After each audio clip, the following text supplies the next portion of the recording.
যথাযোগ্য ধর্মীয় ভাবগাম্ভীর্য ও শোকাবহ পরিবেশের মধ্য দিয়ে রাজধানী সহ সারা দেশে পবিত্র আশুরা উদযাপিত হয়েছে। কারবালার ঐতিহাসিক ও হৃদয় বিদারক ঘটনাকে স্মরণ করে প্রতি বছরের মতো এবারও রাজধানীতে ঐতিহ্যবাহী তাজিয়া মিছিল বের করা হয়।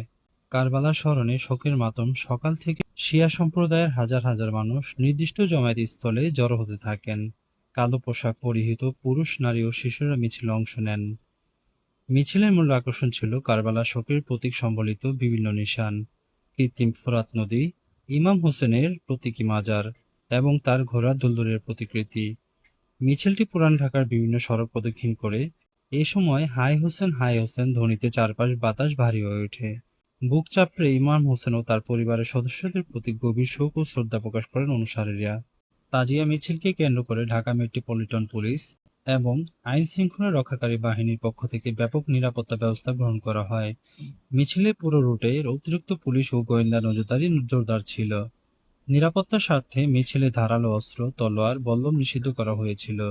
শান্তিপূর্ণভাবে তাজিয়া মিছিল সম্পন্ন হওয়ায় সন্তোষ প্রকাশ করেছেন আয়োজকরা।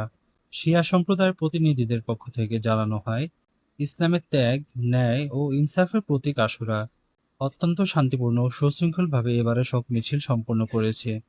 আইন শৃঙ্খলা রক্ষাকারী বাহিনী এবং সাধারণ মানুষ পূর্ণ সহযোগিতা করেছেন।